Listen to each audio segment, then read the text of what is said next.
Hello and welcome to week 7 of Geek News and Craft Brews. In this episode, we will be talking about Jesse Eisenberg as Lex Luthor, the Batgirl cover that got pulled, and Super Troopers number 2. Stay tuned.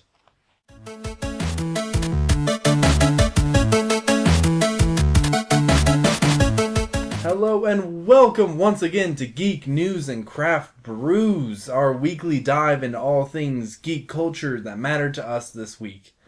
I am Steven. And I'm Chris.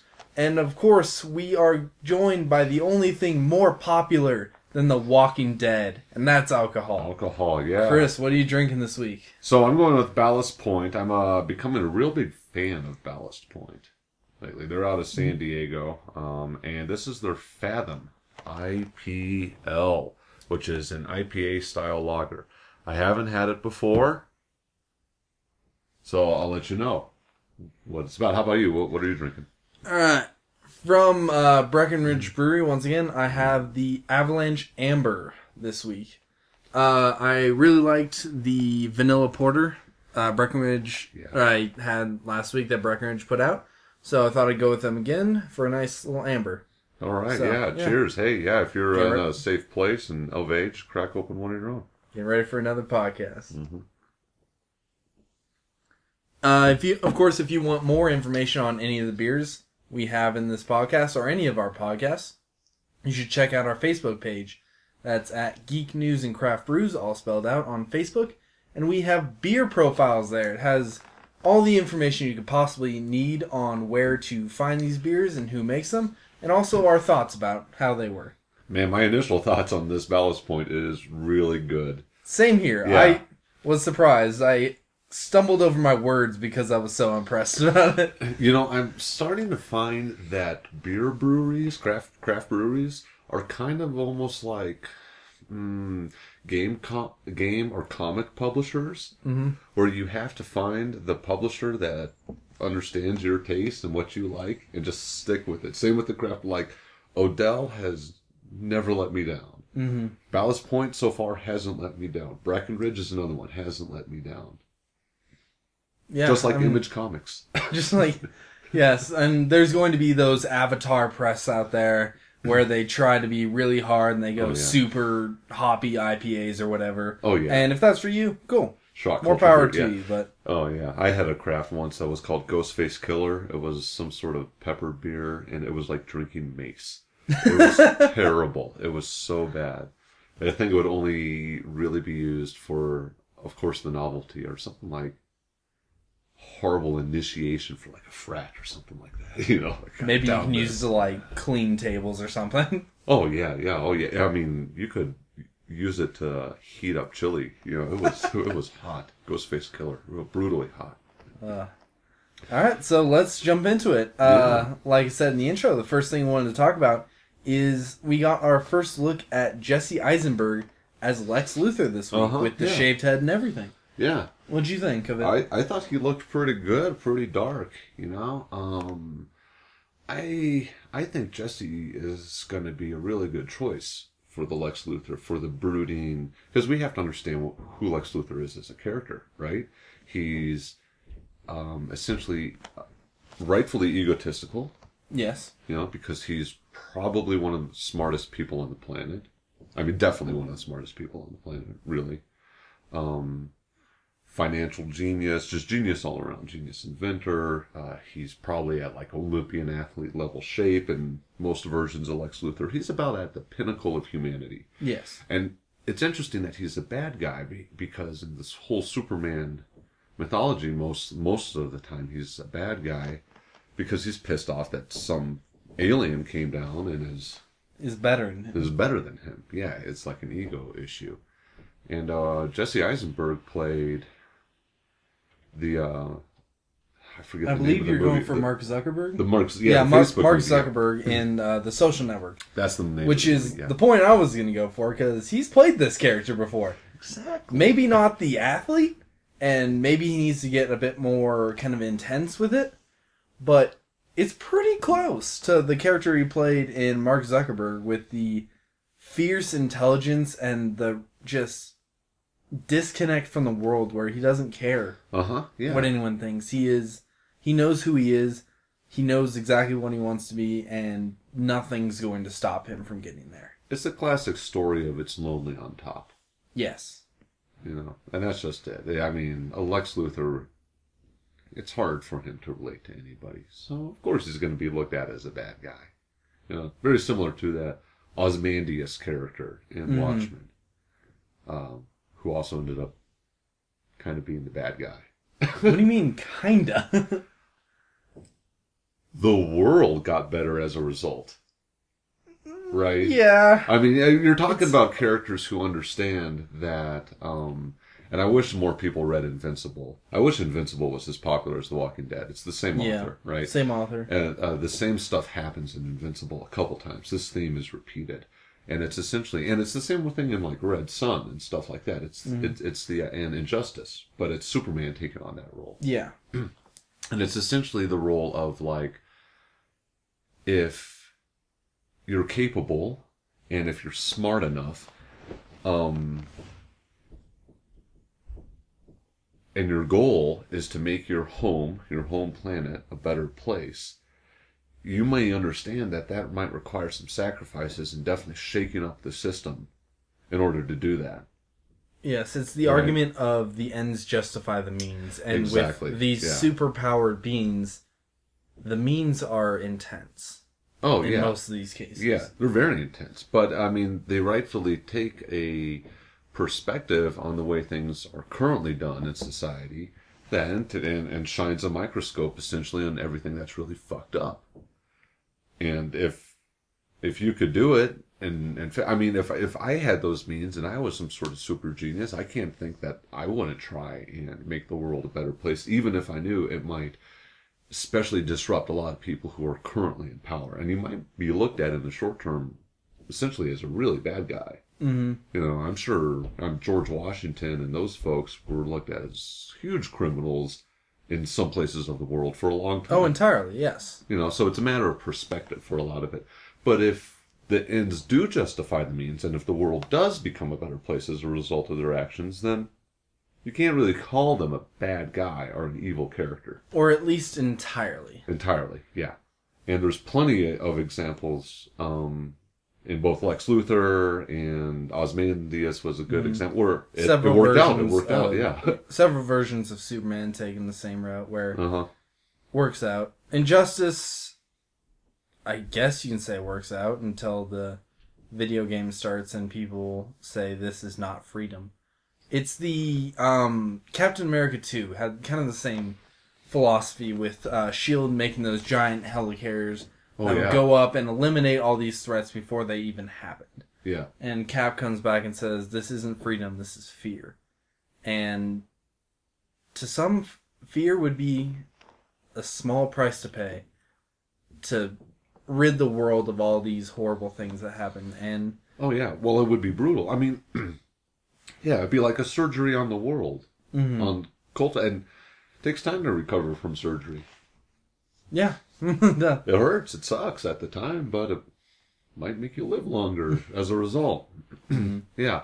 But going back to Jesse Eisenberg in particular, I mean, both of us, I think, agree that he's going to do just fine. Oh, yeah. The only criticism I've really heard about on him is that he's too young to play Lex Luthor. That's one question I was going to ask. What age do you think this Lex Luthor is going to be? Because he was, in many of the versions of him, a captain of industry at a very young age. And you've seen references to his already established company in the previous Superman with the LexCorp trucks running around everywhere. LexCorp is already the gigantic company that'll eventually be worldwide phenomenon. How old do you think this is? Because Jesse Eisenberg looks very young. Yeah, he's a young-looking He's a young-looking guy. I don't know how old he is. I mean, the guy that played Peter Parker is like in his 30s. I'd put him probably in his young 30s. Young 30s. But I don't think he'll play a character of that. I'm thinking somewhere in the mid-20s. Yeah, I think he'll probably be mid to late 20s. Which I think would be fine. It's a young Lex Luthor meeting this newly established Superman. I put that right where I want to see that relationship. I think and I think that's completely fine. I have no issue with the age. In fact, I think making him young will make his ambitions and his ego issues, if this version of Lex Luthor has those, which I'm sure he will. It's Lex Luthor, of course. Lex Luthor. More understandable, really. Mm-hmm. Yeah, I mean, at a young age, he's already conquered the world, and then this extraterrestrial being comes and shows him how small he really is. Yeah, and fucks up his trucks and shit in a big fight. What's fucked that up his trucks. Yeah, that's not That's cool. messing with his profit margin. That's not cool. Yeah, that although that fight was really cool visually. That was horrifying for, like, the people that were in Metropolis and stuff. Yeah, he did not think that through. Superman. That was so much damage. Think that through. Yeah. So many people died really because of that fight. Could have taken that somewhere else. Probably should have tried to take that to the moon. Yeah, take it to the moon, but, I mean, they took it to Smallville, which... relatively, compared to Metropolis, yeah, I mean, it's better. Than Metropolis, but they found every single building in Smallville, and then they threw people into it. Yeah, yeah. Like, there's only 5 buildings in Smallville, and they killed them all. And that's just that really bugged me. That ending, how like, Zod was about to fry that pretty-looking family.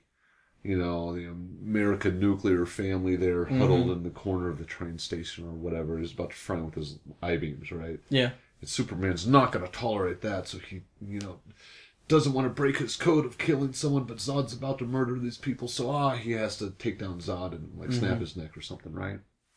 Okay, cool, but how come you didn't snap his neck or try to kill him while he was murdering tens of thousands of people? When he was throwing you through skyscraper after skyscraper. Yeah. As those things fall, thousands and thousands of people are dying. I've heard the argument that it's only at that point that he realizes that this is not a fight he can win without killing him. It's, Zod in that scene says, "You cannot stop me," or something to the effect of, "You cannot stop me. I will continue to kill people until you finally get the guts to kill me." Yeah, but he didn't even do much effort to try and take that fight out of the city. No. Like, I 100% fault Superman for location and the means with which he was fighting them. A lot of unnecessary casualties. Yeah. I've also heard the argument, just cinematically, that final fight scene is the movie equivalent of a Metallica song. Oh. But it lasts 30 minutes to an hour. Yeah. And there are no 30-minute to an hour Metallica songs for a reason. Exactly. It was just constant... Yeah, I heard it described as the best live-action Dragon Ball Z fight ever. I love it. That's pretty accurate. That is really accurate. If you ever watch that anime, then you understand that it's like, a half hour, it's solid hours of just people fighting each other. Of people yelling. Screaming and fighting each other, yeah. Getting to, like, higher levels of being able to fight each other, then fighting each other again and throwing people through mountains. There's a lot like that, yeah. Power-ups. Oh, all of a sudden I'm stronger. Then your hair turns, like, a different color. And... Yeah. Yeah. There's actually some pretty great YouTube videos of kids trying to go Super Saiyan. Yeah, literally. Like, they put the camera on themselves and start, like, it's in my head. I know I can do it. I know I'm a Saiyan. It's freaking out. It's fun. It's fun to watch. Yeah. Not to laugh at people for that stuff like that, but... I'll laugh at you. It's pretty funny. Yeah. If you think you're a fictional race, then that's kind of funny. Yeah. I guess. I mean, I guess it's a little sad, too. It's a little sad, but... tragedy and comedy, it's the same. Tragedy plus time equals comedy. Yeah, it's just it's the two sides of the same coin. That's what I'm trying to say. It's two sides of the same coin. Yeah, yeah. In fact, I think it was Samuel Clemens said that the basis of all humor is cruelty. Kind of dark, but makes sense. Hey, it's Mark Twain, man. Like guy knows what he's talking about. Yeah, but yeah. It's actually fairly fitting for moving into our next subject that we want to talk about. It is a fairly dark subject. Very controversial, a lot of people are up in arms on both sides. The issue, of course, I'm speaking of is the Batgirl 41 variant cover. Yeah, I think this one... Now, don't get me wrong. Maybe, go ahead and explain it before I start. Yeah, so for those of you that don't know, An artist by the name of Raphael Albuquerque. Yeah, he does really good work. Does amazing work. I'm a huge fan. He's done 8. He's done American Vampire, which is one of my favorite vampire stories of all time. But he's a comic book artist, essentially. He did this variant cover for DC for their Joker month, which is happening in, I believe, June. One of these months coming up. And yeah, it's for a big reason, too. It's for this big wrap-up of the Scott Snyder, Greg Capullo Endgame, which is this big, important Joker storyline. This is really going to affect Batman for... I think it's going to be as important as storylines like Hush and The Killing Joke and stuff like that, yeah. But speaking of The Killing Joke, actually, perfectly transitioning once again, like professionals, he created this cover of for Batgirl that was one made an homage to The Killing Joke, which was Alan Moore's storyline that we've touched on a couple times. Yeah. But in this storyline, the Joker shoots Barbara Gordon, who is Batgirl. Yeah, and cripples her, making her the Oracle in later Batman lore. And then he strips her down and takes pictures of her naked, bleeding body to show to her father, Commissioner Gordon, in order to drive him insane. Yeah, like as has Gordon... Well, just read The Killing Joke. Yeah, just read The Killing Joke. It's dark, it's messed up, but it is a storyline I do suggest. Reminds Alan Moore and Batman. Alan Moore, of course, did Watchmen and V for Vendetta. Yeah. So it's going to be a dark storyline. Yeah, it's really good.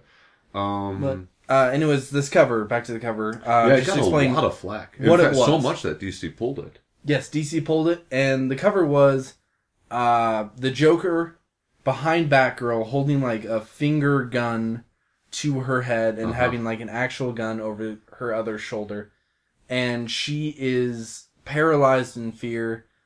She's crying in this, and she has this smile on her, this painted on smile on her face, assumingly like out of blood. Yeah, like a Joker. And it is a very dark cover. The Joker's wearing a lot of clothes that he wore in The Killing Joke, and it was an obvious reference to that. It's an obvious reference to The Killing Joke. But it did catch a lot of flack. Batgirl's wearing her modern costume. Yeah, her new costume from just a couple months ago. Yeah, and it makes you wonder, like, what's actually going to happen in the whole in-game storyline.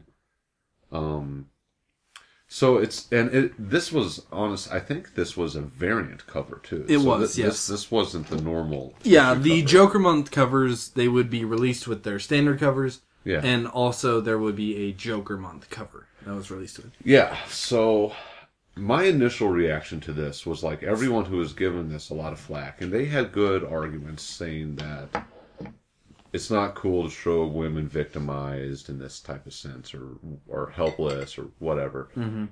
And I'm not dismissing any of their arguments, but I felt that a lot of the people who were arguing against this weren't true fans, didn't really read The Killing Joke. They didn't understand the references, essentially. Mm-hmm. Right? Because it's all tying in. It's all, again, this is all part of a tie-in for a big Joker storyline, the end of an era of Batman. Yes. Right? And Batgirl's a part of that. Batgirl was a huge part of The Killing Joke. She's going to be, she's going to be a part of the Endgame and all that. She already is a part of the Endgame and all that. So, and she was a massive part of Killing Joke and really affected her character from then on out. So it's a really important relationship between her character and the Joker. I mean, there's more than just Batman have very personal relationships with the Joker. Batgirl is definitely one of them. Jason Todd. Jason Todd is certainly the other. Yep. Who was fucking beat to death by the Joker. With a crowbar. Right? Beat to death. Yeah. Side note, watch Under the Red Hood movie. If you haven't, great movie. And here's dealing with that. Here's my point. That if Red Hood and the Outlaws number 41 variant cover in game featured Jason Todd lying down crying with a Joker face painted smile on him, and the Joker standing over him with a bloodied crowbar, that cover wouldn't have been pulled. Yes. Just as iconic a moment with a Batman character, right? Yes. Wouldn't have been pulled. So that's where I think we're taking modern.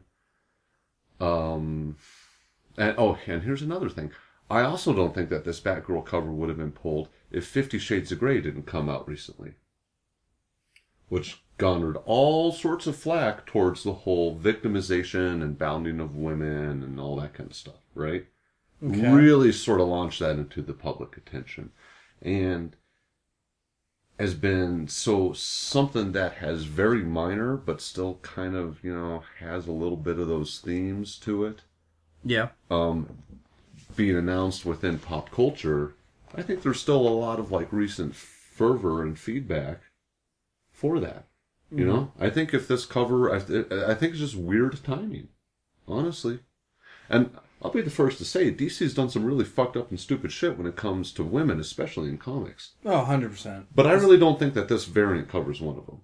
Yeah, I understand the argument on both sides. I understand it is very much a victimization cover. I mean, that was the point. He stripped her down, took naked pictures, and showed them to her father. Yeah. It was a victimization thing. Yeah. But it was also such a integral part of her past and what made her who she is as a hero. Right. That I also understand why the cover was made in the first place. Yeah. And let's not kid ourselves. There's not a lot of villains in fiction that we can name that top the Joker as far as does stupid, fucked up shit to people. And it's rightfully terrifying. Yeah. Right? The Joker is one of the most terrifying villains in history in my mind, because in literature ever. He doesn't care about anything. He just does this because it seems funny. In his own words, because it seems funny. Sure, yeah. He's the true epitome of psychopath. Oh, yeah, even further, so because he's so random to it, too. That you can't predict what's going to happen. You really can't.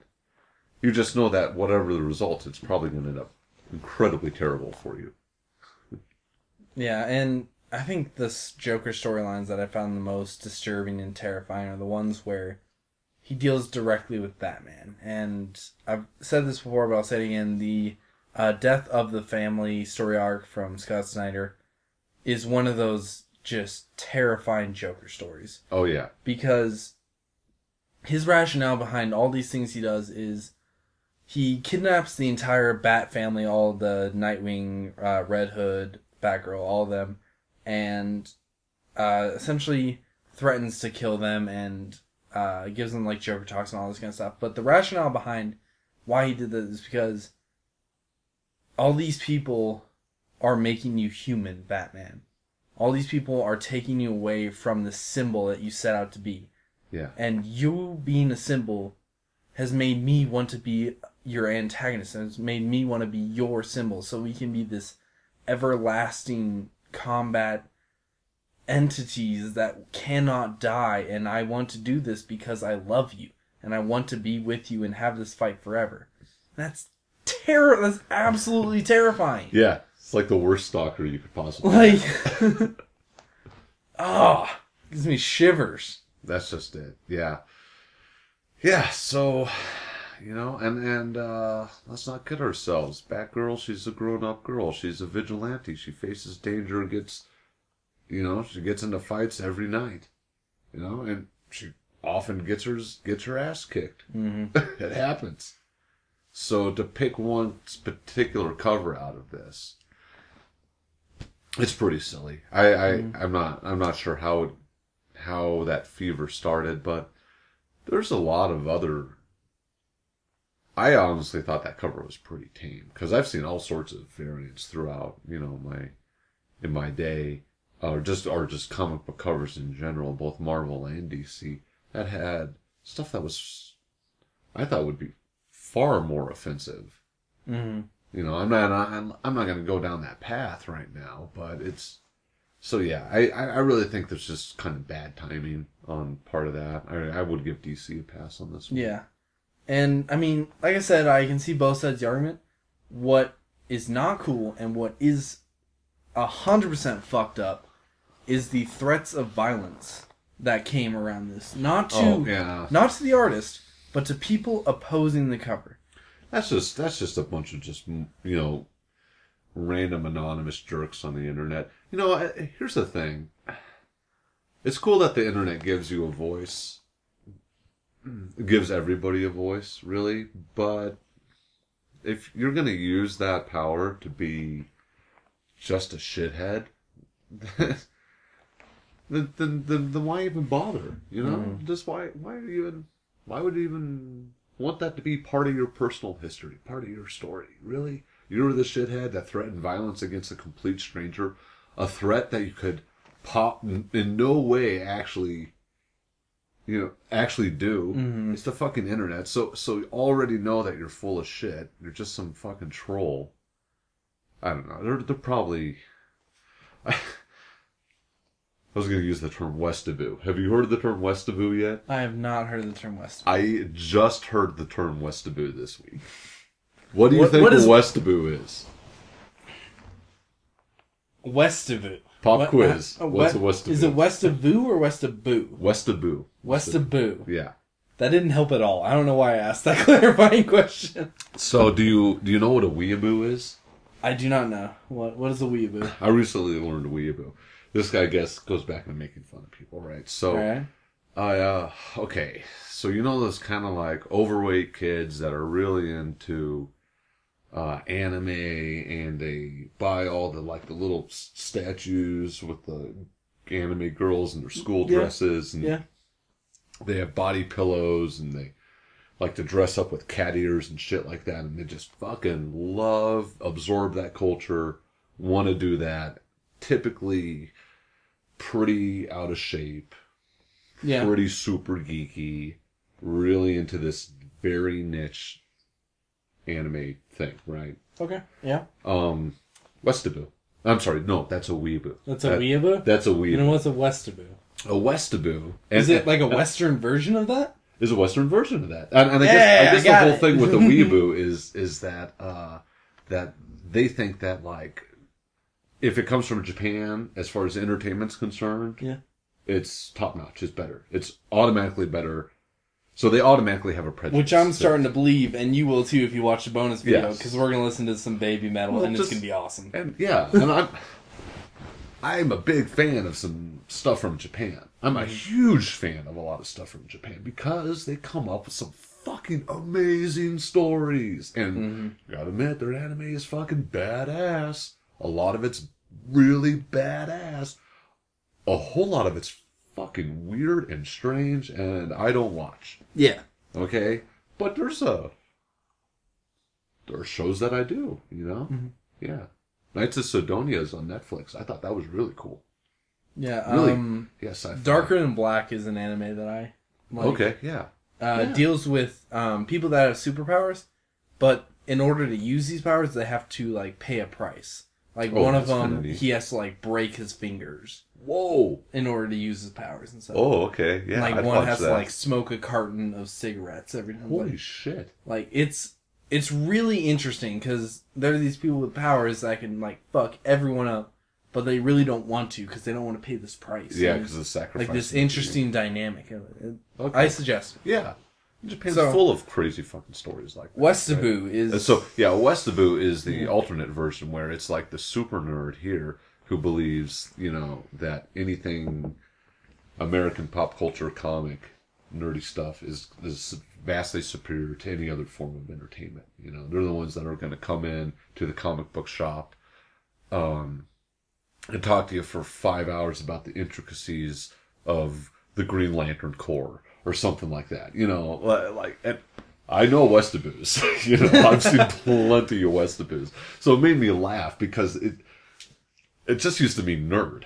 But now there's a specific... No, it's so specific, yeah. Because nerd is like going out into the general culture, and you can find nerds, but Westaboo apparently is... I forgot why we even started talking about Westaboos.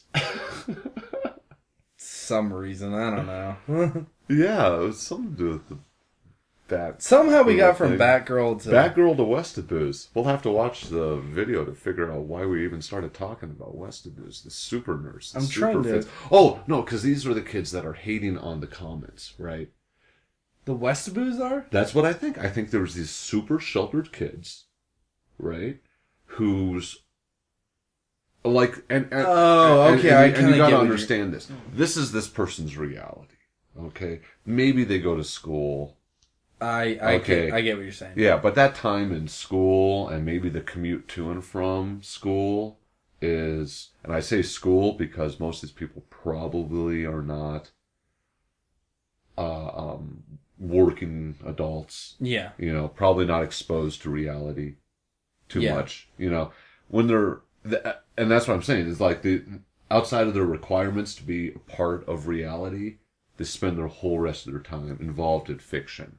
So the extreme fans, essentially. The extreme fans. The people who are just super obsessed with the fictional world. Now I'm on board with you. Right? Yes. And these are the people who, like, if you attack any part of their world, they'll freak out on you. And you'll find these types of fanatics in anywhere. Religion, anything, you know, all sorts of stuff. Especially people, it's funny, too, when you find people who are so super fanatic, but they haven't really read or understood a lot of the reference material that they're fanatic about. What do you mean? Well, I mean, you find that in religion all the time. Yeah. You know, I mean, you have people who are massive crazy, you know, God hates fags, da-da-da-da-da. Have you ever actually read the Bible? You know, like, oh, you haven't? You're just saying what this other guy said. Okay, I get it. That kind of stuff. Same thing. You know, I mean, there's plenty... I'm just saying, there's probably not a lot of 13, 12-year-olds out there that have read Final Crisis and, you know, Crisis on Infinite Earths and all that kind of stuff, or even The Killing Joke. Yeah, because that was, what, 70s, 80s? I think it was like late 80s, mid to late 80s, yeah. 80s. Yeah, so... These kids weren't even born. I wasn't even born yet. Yeah, so, I mean, a lot of these references to these culture issues are old, so they may not even understand. They may just be attacking someone who's attacking part of their culture. Yeah, it's the you attacked what has become my life, therefore I have to attack you directly. Right. Yeah. Which is stupid. Which is stupid. I mean, to anybody who's in that situation, you know, you really gotta, I would say, look at yourself and realize that it's a really big universe out there, and there's much more to the world than just this specific type of entertainment. Mm-hmm. Reality is interesting. Should check it out sometime. Yeah, yeah. And other cultures' entertainment's also interesting too. Yeah, if you're a weeaboo. Yes. You know. Or a Westaboo. Or a Westaboo. Yeah. Or try and read some, I don't know. I'm trying to think of other things, Abu, that would I don't know. This. Yeah. See, I always thought that was otaku. I thought that's what a Japanese super nerd was called an otaku. I don't know. You know more than I do. Yeah. You know, anyways, insulting people. For those of you that are still around after our weeaboo talk. The weird weeaboo Westaboo incursion. Yeah. Let's get to some super awesome Western culture news. Super Troopers 2. It's probably going to happen. Oh, it's definitely happening now. It's definitely happening. Yeah, because essentially what happened, Super Troopers 2... They came forward with the script. They said, hey, will you fund this? And everyone said, no. You will, we'll support you and we'll release it for you if you get the money to do it yourself. Mm-hmm. And so, Super Troopers came out and asked for something like $2 million to make it. They did an Indiegogo campaign. Yeah. And within a day, they got $2.6 million. They're at around 2.7 right now. They still have 30 days around left. They had some really cool, rewards for the donation levels. Rewards yet? Yeah, you should check out their page. Yeah, I ask anyone to check out their Indiegogo page because I'm real excited about Super Troopers 2. Yes, yeah, Super Troopers 2. I love Super Troopers. It's one of my favorite, just weird movies. Well, I loved. Well, I won't say. No, I won't say it. I loved everything that Broken Lizards put out. Yeah, everything that they've done that I've seen, I really, really enjoyed. Yeah, Club Dread was great. Way underrated. Way underrated. It's great film. It's so funny. Yeah, and Super Troopers especially is... Super Troopers. It's a cult classic. It's a cult classic, and it's one of those that has actually bridged generations. Yeah, that's fair. Because, I mean, you've watched it, loved it. I've watched it, loved it. And some kids that I've worked with, like, I don't know, 10 years old, 12 years old, have, like, quoted Super Troopers. It's amazing. Yeah. The schnozberries taste like schnozberries. Like, they started doing the meow thing to me, and I was like, you seen Super Troopers? Yeah, what? You're too young. Yeah, so some of their prizes were great. They were like have a personal beer fest style drinking contest with the crew. You'd have like a team of two versus a team of two from them. That's awesome. Yeah, they had all sorts of stuff like that. Yeah, some of them included like even speaking roles in the movie. One of them was the patrol car in the movie, or like one of the patrol cars. I think there's a patrol car that they used. So what that means is you're gonna see one terrible speaking role in the movie. Yeah, I mean, well, maybe, who knows who actually bought it? It'd be hilarious if it's like Keanu Reeves or something like that. Oh God, that would be Super Troopers. Yeah. I feel like you could just like call him up and like, hey, you want me in your movie? They'd be like, yes. Yeah, I'll give you $10,000. Super Troopers. God, Keanu Reeves starring in Super Troopers as the person with one line. I don't know why I picked him, but yeah, I like it. Yeah, it'd be great. It'd be great. Oh, yeah, it'll be fun. I'm excited for it. I really do like Broken Lizard a lot. They've had some really fun stuff. What's your favorite out of all their? No, it's got to be Super Troopers. It's one of those movies Flat that Super Troopers. I come back to every single year and watch. Okay. What about you? Well, I love Super Troopers. I love Beer Fest. Right? Fantastic movies. Of course. I have a DOS boot around here somewhere. Yeah. Oh, really? Yeah. Now, I already mentioned Club Dread. And the other one of their movies that I'm really familiar with is called Slammin' Salmon, I think it's called. I don't think I've seen that one. Yeah, it's pretty good. It's a high-end restaurant movie, right? And they're all like wait staff for this high-end restaurant. And Michael Clark is in it. Okay. Yeah. And he's like the restaurant owner and stuff. And that was the one that I liked the least. I watched it the first time, and I was like, eh. But the more I've watched it, and now I own it on DVD, the more I've loved it. It has so many great one-liners in there, and especially if you've ever worked in the restaurant industry. Yeah. Oh my gosh, it is so funny. Yeah, very good. But I think I'm going to have to take it all the way back to, if I had to pick one, it would be Club Dread. I love Club Dread. Club Dread's so fucking funny. I haven't seen that one in so long. Funny. Oh my gosh. So good. And that was right from the get. I was laughing so hard I was crying. Like almost the whole movie. Just tears. And that was the one they did, I think, right after Super Troopers. Was it really? I think so. Wow. Yeah, so they had some bigger names in there. They had a bigger budget. Mm-hmm. Yeah. Yeah. But good job, Broken Lizard. We're definitely going to support you, and we encourage anybody who's a fan of comedy to support you. Yeah. An update on a earlier project that we backed. Dungeons and Drafts, the Geek bar in Fort Collins, has been successfully funded. Yeah. Big time. Big time. Like over doubled Oh, their goal. So we're going to have a Geek bar in Fort Collins. So if you're in the area, keep a lookout for that. It's coming soon. It's going to be awesome. But yeah, Indiegogo is such and Kickstarter is such great platforms for this kind of thing where I love it. I love crowdsourcing platforms. Mm-hmm. Yeah. Where anything, comic books, games, movies, and just any idea you have, people have the power to choose what they want. I think it's really great because it's really kind of shifting the way that business is done in a lot of ways. It's taking power away from these massive financial institutions who are the only people you could go to get money to fund your projects before, right? Yeah. And these pitches that you would do would be in front of a board of, like maybe half a dozen people, maybe. Yeah. Who have no reference to whatever the fuck you're talking about. Yeah, one of them might know some of your previous work. Yeah, they're just going to look at numbers. Really, it's a blank slate. Yeah.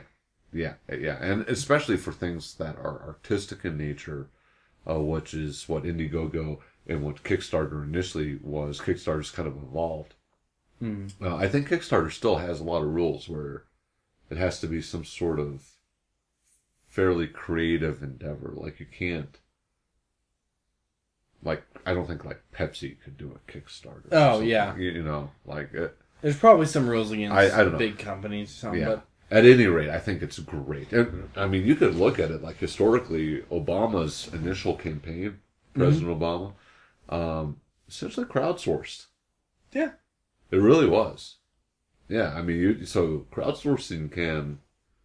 Also, there was a pretty man massive that differences. raised $1,000 to make a potato salad. And his pitch was... Oh, no, he raised $10,000. Sorry, $10,000 to make a potato salad. Yeah. His pitch was, hey, I've never made potato salad before. I want to try. Give me $20 and I'll make a potato salad and send you a picture of it. Yeah. And he made $10,000 because the internet's a weird place. Yeah, it was just a funny joke and stuff. I think the top contributors could come and have some of the salad that he made and stuff like that, So as long as you make good on your contribution promises, yeah, there you go. You have it. It's available for you. Yeah, you can get anything you're passionate about funded. Oh yeah, if it's good, which is great. If you have the expertise to actually follow through with it. Yeah, it's just kind of throwing yourself out as a worldwide Shark Tank. Mm-hmm. Kind of a thing. Shark Tank is reference to a TV show, not an actual fucking Shark Tank. That doesn't make any sense. Yeah, Shark Tank. Did that throw you off? That was really wait a minute. No, I know the TV show. It's just the explanation made it seem really stupid. Doesn't it? Well, if no one's seen Shark Tank, Shark Tank, for those of you who don't know, it's 5 billionaires or something that hear ideas from people pitching to them, and they have the chance to invest. I've only seen once, but yeah. I was thinking about that. Why do these people think that because they actually call them shark on the TV show. These entrepreneurs that are pitching them these ideas, address them as sharks. I guess for the sake of the show. Exactly. I hope so, because I understand those cooking reality shows and you're addressing the chef as chef. But addressing your potential investment partner as shark. Yeah. Isn't one of them Mark Cuban? Yes, one of them is Mark Cuban. And here's the thing. At least in my generation, shark's not a compliment. Someone calling you a shark is not a compliment. It doesn't seem like a compliment. No. I mean, think about what sharks are in nature. They're bullies. They're loners, then they're pretty brutal and scary. It's not a compliment in any sense of the word. Here's what we used to call sharks. When we would call someone oh, look at that fucking shark, right? It's when you would go up to a group of girls and break the ice. Start talking to a group of girls in a bar or something like that, right? So I would go up to a group of girls, for example, start talking to them, break the ice, chat them up, whatever. And then Or maybe you and a friend or something like that, Yeah. right? And then an unrelated guy, someone who's not hanging out with you, sees that the ice has been broken, smells the blood in the water, comes in, inserts himself into the conversation without doing the hard work of approaching or breaking the ice, and tries and, pick up the girls, steal the attention, right? We'd call that guy a fucking shark. Yeah. And these people are addressing, like, people that might give them a ton of money to make their dreams reality. Oh, yeah, they're fucking billionaires, so they'll give them Okay. tons of money. But I guess they like being called sharks. I guess that's kind of one of those going back to the whole it's lonely at the top kind of a thing. Because I wouldn't be... If someone called me a shark, I would not give you a lot of money. Because you just insulted me. Yeah. Hello, shark.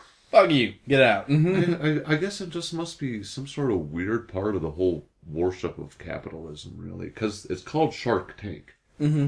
And I understand Shark Tank because it's a stressful environment. It's competitive. I get it. You're trying to, make your entrepreneurial dreams come true. Mm-hmm. Still, Addressing them as shark is a bit weird. it's kind of weird. It's kind of a weird name. Shark Tank, you could have named something else. I mean, I'm not going to help you on that. It's several seasons in, so I'm not going to change it. It's doing just fine without our Some help. random asshole in Fort Collins doesn't like the name. We'll change it. Next season on Guppy Tank. I'm going to have to switch it up because it's that What are you switching to? Lagunitas Daytime Ale. I'll have one more. I need to have something for the toast, but that Ballast Point was so delicious. I might buy one more on the way home. Is it okay to drink a daytime ale at night? It's daytime somewhere. Fair enough. But yeah, it is about that time that we raise a glass to something that we talked about in the episode that we feel deserves extra special mention. Chris, you got anything? Yeah. Yeah, but I'll let you go first as per usual. Let's see. Because I want to wait for my foam to go down. If any of you missed that, I did a sneaky little college trick to make the foam go down faster. What's that?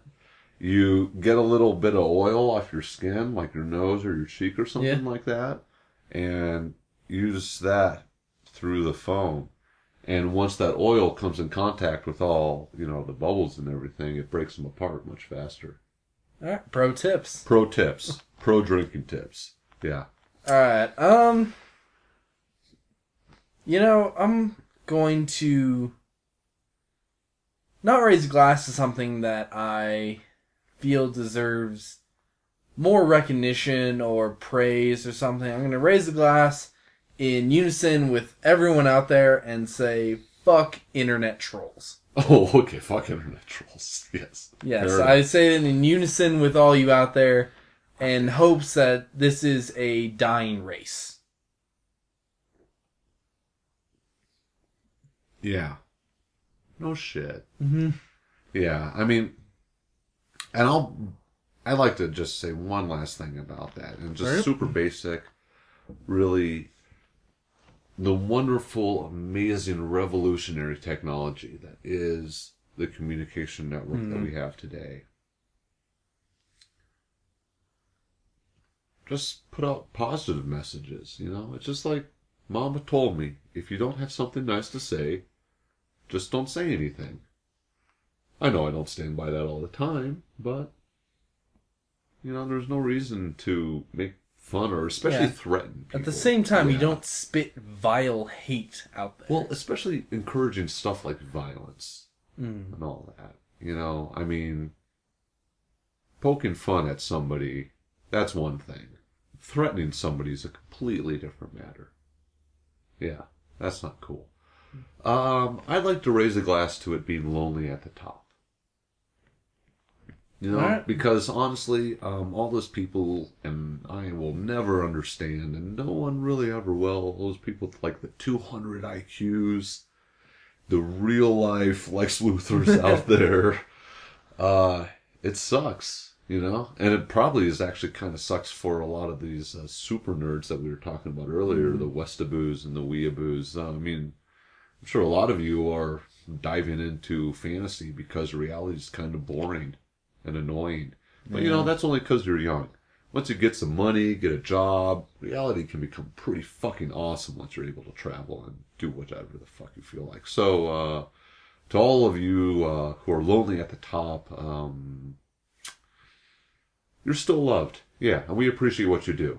And if you have any crazy world-conquering plans, just make sure it's for the betterment of everybody. Yes, things always get better. Yeah.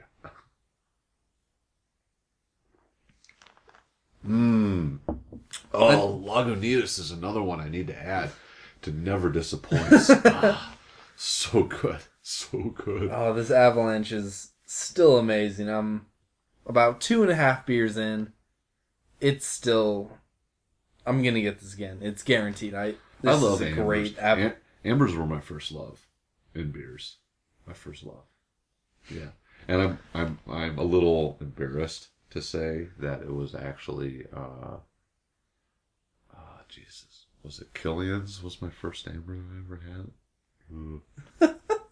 Back then there weren't a lot of like Sam Adams was the craft brew. I guess there just that's wasn't fair. a lot. You had to physically go to other places. To the breweries to get them. Yeah. Like I was lucky, I used to be in the Army, right? Mm-hmm. And at the liquor stores on base would get beers that liquor stores in the state wouldn't get. So like, Really? yeah, I could drink Shinerbach, which is a great beer out of Texas. And Yingling. Oh my God, Yingling's so good. Where is that at? Do you remember? It's somewhere out of the East Coast. And since I've lived most of my life in either the Midwest or the West of America, or the South, I've never lived on the East Coast, actually. So, but the only time I've ever had Yingling consistently was when I was in the military. And holy fuck, is that a good beer. Alright, that's another plug.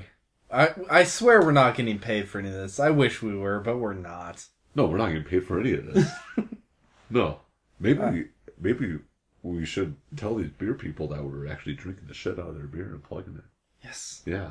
I doubt they... Maybe they'd send us... I'll do it for a free 6-pack. Oh, yeah. Yeah, whatever. Any beer companies out there, send us a free 6-pack. We'll drink it. Yeah. Oh, yeah. Unless you're Budweiser, of course. It will get used. Budweiser will drink it, just not here. No. I'll drink Bud products, you know. Alright, but anyways, we're getting to the end of our podcast here, so it's time to pimp all our websites. We're, of course, on Facebook, as I mentioned. We're on YouTube at Geek News and Craft Brews, of course. This will be released in its entirety on Friday. A bonus video on Saturday where we will be listening to and reacting to Baby Metal, which Chris just showed me before the podcast, and is the weirdest fusion of heavy metal awesomeness and, like, J-pop. And it's the weirdest thing, but I want to see more. And I had to stop myself so I could react to it in live time. That's just it. Yeah. I had the exact same reaction when I saw it. Yeah. Yeah, in fact, I actually kind of want to film your reaction to another song. And I think as long as it's we don't actually show the video, I think it's totally okay. All right, we'll listen to it on earbuds, so you can listen along with us. Oh yeah, I think they can listen to it. They just can't. We just watch can't the have video. it on for copyright reasons. Yeah, YouTube has weird. some issues. It's very strange. Yeah, but yeah, we'll even put the links to the videos. I think we of can course, do something like that. we can do that. We'll give you the experience with us of listening to this Baby Metal. It's so strange. It's like trying a new drug. I'm telling you, because it's just like this is different. It's not necessarily uncomfortable, but I've never experienced this before. Well, what is this feeling? Yeah, it's like a new drug. But anyways, rounding it out, we got Twitter as well, Tumblr. We're everywhere. Beer profiles coming out Sundays. Mm-hmm. We will always be there. There's going to be updates on the Facebook throughout the week of stuff that's not quite big enough to talk about on the show, but stuff that we find interesting, stuff that we think Yeah. that you will find interesting as well as fans of Geek News. And yeah, that's really all I have. And we, of course, we completely and wholeheartedly really support or really appreciate all the support.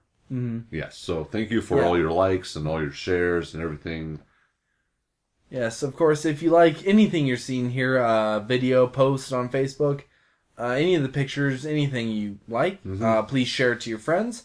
That's really how we get around, is word of mouth, so any share is appreciated. You know how it all works. Yeah, all those little buttons you're clicking means more people can watch it. You know, that's how it happens. Yeah, there will always be more news for us to report, so we will always be back next week.